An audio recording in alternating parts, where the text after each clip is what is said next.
Okay, so I've tried to film this intro like 10 million times already. It is almost 1 a.m., if not already 1 a.m.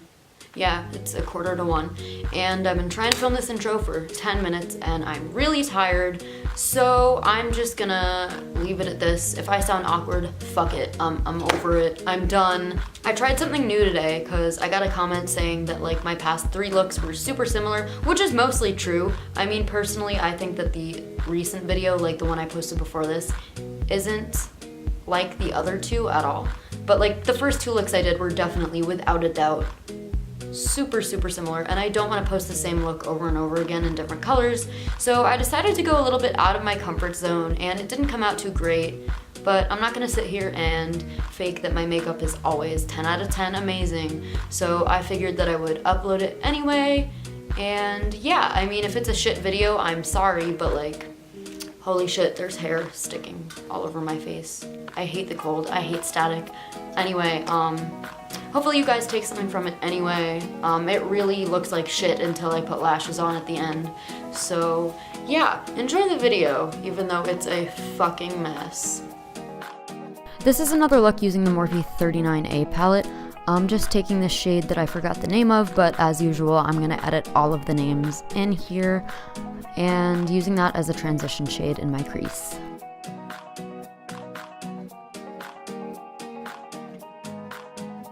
Since this is going to be a full cut crease, I'm taking that shadow out a little bit further than I usually would.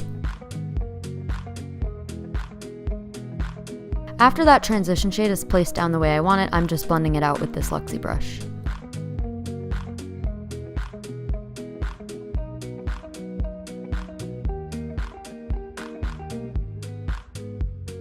Now with a smaller Morphe brush, I'm taking a pink shade and basically placing it in the same area as I placed the transition color, except a little bit lower. Just like before, once that shade is placed down the way I want it, I just blend it out.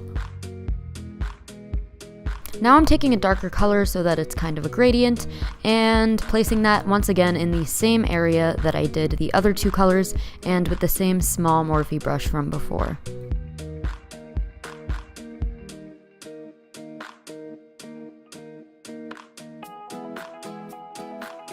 Now I'm just cutting the crease, basically the same way that I usually do. I'm making sure to go a little bit above my natural crease just because I have hooded eyes, and if I cut where my actual crease was, you wouldn't be able to see what I did when my eyes are open. Instead of stopping in the middle like I usually would with a half cut crease, I'm just dragging the concealer out a little bit more to create a winged shape. Because full cut creases are out of my comfort zone, I had to zoom out and do this with an actual mirror, but I'm basically just continuing that winged shape.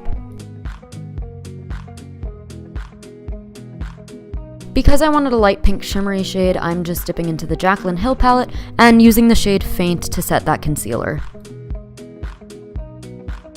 I do this in pretty much every look, but it's kind of important here. I'm just cleaning up the edges with a makeup wipe so I don't look like a hot mess anymore. This was really difficult to do on camera, but now I'm just taking the Urban Decay glitter liner in Midnight Cowboy and following the shape of that cut crease.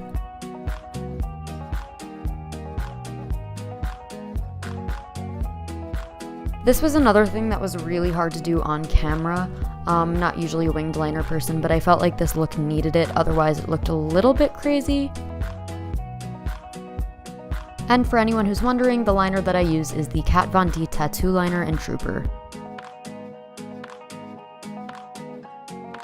I mess up a bunch of times here, but basically what I'm doing is just following the shape of that cut crease again, but with winged liner.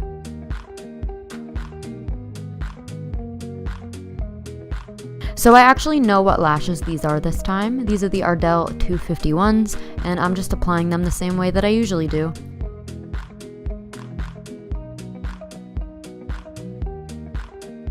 I hope you enjoyed that mess of a video. I definitely didn't, and I'm probably cringing as I'm editing this, but that's okay, because I need my sleep, and yeah, see you guys next time I upload, whenever that is. Hopefully it'll be a little more consistent this time.